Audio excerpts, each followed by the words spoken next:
Lillian returned home from work with a quiet smile on her face. She placed her shoes in the corner of the living room and made her way straight to the bathroom, where she spent almost 40 minutes getting ready. Daniel, who was finishing up dinner, didn't ask about her extended preparation time, but found it sweet.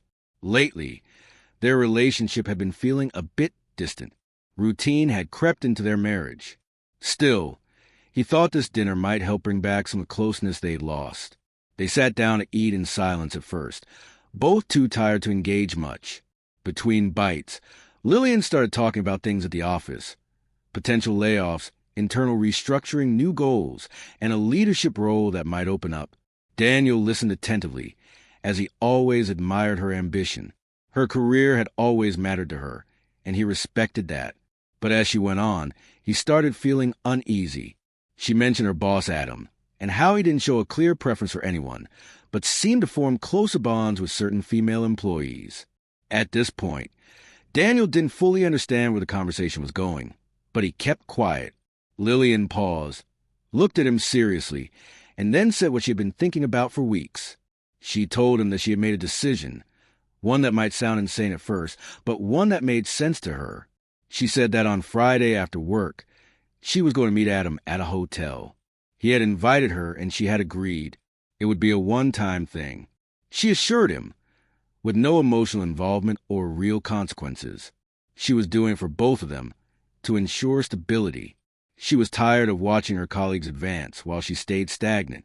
This promotion, she said, would give her the recognition she deserved. A single night to change everything. Daniel sat in stunned silence. He couldn't respond immediately as he tried to make sense of her words. Was this a test, a provocation, or was this just an unfortunate confession?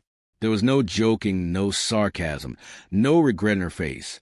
Only conviction, as if she were presenting a logical business decision. He stared at her for a long moment, his chest tightening, his stomach churning. His mind raced to organize the chaos of thoughts that flooded it. His world felt like it was collapsing around him. But Lillian seemed oblivious. Or perhaps she simply didn't care. She said she had thought about this decision long and hard before telling him, and that she valued honesty. She hoped he would understand that it was just sex, no emotional betrayal, just an act with no weight. Daniel didn't say anything immediately. Instead, he picked up his wine glass, swirled the contents, and drank it in one go. Lillian kept her eyes on him, perhaps waiting for an outburst, for some reaction to prove how serious the situation was. But Daniel remained calm. He told her that he understood how important her career was to her, that he respected her ambitions, and then got up from the table. He went to the bedroom, checked his phone, and sat quietly for a while, allowing the weight of her words to sink in. The dinner was left untouched, the smell of the food lingering in the air, but no longer important. Lillian finished her meal and went to the bathroom to remove her makeup. Looking calm, almost relieved, she felt as though she had lifted a burden, believing that in time Daniel would understand and perhaps even forgive her. But Daniel didn't share her peace. He remained in the living room, motionless, his mind replaying every word she had said. He felt the ground beneath him firm, yet everything inside him trembled. Her phrases, "It's just one night," "It's for us," "It's just sex," echoed in his mind like nails driving into his chest. Later, when she was already asleep, Daniel lay in bed staring at her face. He searched for the woman he had once fallen in love with, the woman with whom he had dreamed of building a life, a family, growing old together. But instead, all he saw was someone who had crossed a line without hesitation, someone who had turned trust into a mere exchange of interests. He realized then, in the dark of the bedroom, that everything had changed.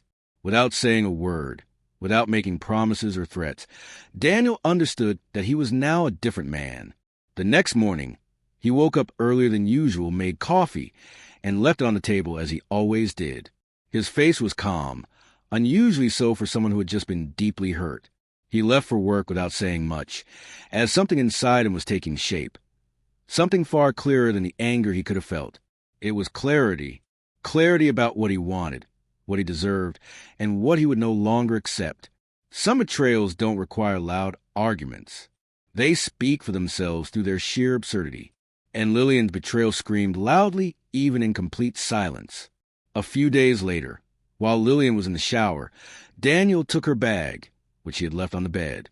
He carefully placed a tiny microphone inside the seam of the side pocket, a small, discreet device that would transmit sound directly to an app on his phone. He tested it, confirming that it worked perfectly, before returning the bag to its original place. She had left the bedroom before finishing her shower, giving him a quick kiss goodbye and telling him it would be a busy day. He simply smiled and wished her good luck. At 11:28 a.m., Daniel was listening intently as Lillian was on the phone with a friend, casually chatting about weekend plans, laughing and making light-hearted comments. Her voice was calm, and in the background there were sounds of typing, footsteps, and distant voices.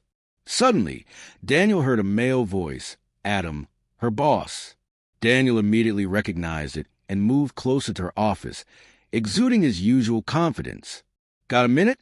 he asked, and Lillian responded affirmatively, holding the phone to her shoulder to ask her friend to wait a moment. Adam walked in, closing the door behind him with a noticeable click, and the tone of the conversation shifted. He pulled up a chair and sat next to her, and the sound of their voices became clearer. Lillian was silent for a moment, likely focused on her work, while Adam broke the silence. "Friday night. Everything's still set, right?" Lillian confirmed, saying the room was already booked. Adam continued, "I hope you're ready to move up. This will be good for both of us. Relax. It's the office. Anyone could overhear," he added with a laugh. Then came muffled sounds, followed by kisses and the sharp increase in Lillian's breathing. She whispered, "Just kisses, nothing else. If anyone hears, this gets complicated." Adam replied, "Relax, I'm just celebrating early." Daniel could hear more kisses and murmured words, then the sound of a chair being pushed back. The conversation ended with Adam assuring her that the promotion was guaranteed before he walked out.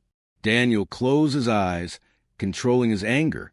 The microphone had caught everything. There were no more doubts. He had proof now. His plan was in motion, but it needed some adjustments. He took a deep breath and dialed a number he had found on Lillian's phone a few days earlier. It belonged to Adam's wife. When she answered, her voice was cold and suspicious. "Hello." Daniel introduced himself, explaining who he was, and asked her to listen carefully because what he had to say concerned both her husband and his wife. There was a brief silence on the other end, but she didn't hang up, so he continued. He told her he had noticed strange behavior from his wife and discovered that she was planning an intimate meeting with Adam. To make sure, he had installed a microphone in her bag. Daniel explained that he had just listened to a conversation between the two at work, confirming their plans for a hotel meeting on Friday night. There was silence on the phone, and then he added, "I have the recording. I can send it to you, but not now. I need you to go there and catch them in the act." Vanessa, Adam's wife, exploded on the line. "In the act?" "Yes. Friday. They're meeting at the Monarch Hotel, room 1407, at 8 p.m. It's already booked under her name. I'll send the details in a text." Vanessa responded angrily but clearly, "I'm going and I'm filming everything. I'll ruin that idiot and that opportunist. Count on me." Daniel quickly sent the location, the audio files, and all the relevant details, time, reservation name, floor, everything. On Friday night, Lillian left the house dressed for what she claimed was an important private executive event, saying it was better for her to go alone. Daniel helped her into the car, complimented her, and wished her a good night with a smile. She didn't notice anything unusual. As soon as she left, he grabbed his phone and activated the live transmission from a hidden microphone. He could hear her arrive at the hotel, speak to the receptionist, and take the elevator up. He listened as she walked down the hallway and heard the door to her room open. Not long after, Adam arrived. His voice was satisfied as he greeted Lillian, commenting that the setting was better than expected. There were more kisses, promises about the night, and talk of her upcoming promotion. Time passed, and soon Daniel heard a loud knock on the door. 3 sharp raps. What they didn't know was that Vanessa had arrived at the Monarch Hotel about 40 minutes earlier. She had checked in and discreetly requested a room on the same floor. She was given room 1406, right next to the room where everything would happen. She locked the door behind her as she prepared to carry out her plan. She closed the door behind her and turned off the lights. Letting her phone charge, she sat on the edge of the bed, her heart racing though her eyes remained focused. Every sound from the next room felt sharp like a blade. She could hear footsteps, muffled voices, some laughter. It was only a matter of time. She waited for the moment when they were distracted and least expecting it. Once she sensed that they were confident and off guard, she stood, grabbed her phone, and left the room. She made her way straight to the door across the hall and knocked hard 3 times. It was time to turn the tables. There was silence before Lillian's tense voice asked, "Who is it?" Adam slowly approached, and when he looked at the peephole, Vanessa shouted, "Open the door, Adam. I know you're in there, and I know who's with you." The door opened. Vanessa walked in with her phone, recording everything. Lillian tried to pull the sheet over her, but Adam stood frozen, uncertain whether to run or try to explain. Vanessa yelled, "Is this your idea of a promotion, Lillian? This is how you earn a position? By sleeping with someone else's boss." Lillian tried to speak, but Vanessa cut her off. "You destroyed my marriage, and now you're about to lose yours too," she said, pointing her camera at the room, showing the two of them hiding in their shame. Before leaving, Vanessa told Adam not to even think about coming home, then slammed the door without another word. By the time she reached the lobby, she had already sent the video directly to the president's email. No edits, no captions, just the raw, humiliating footage. A few minutes later, Daniel received confirmation. A single message from Vanessa, mission accomplished.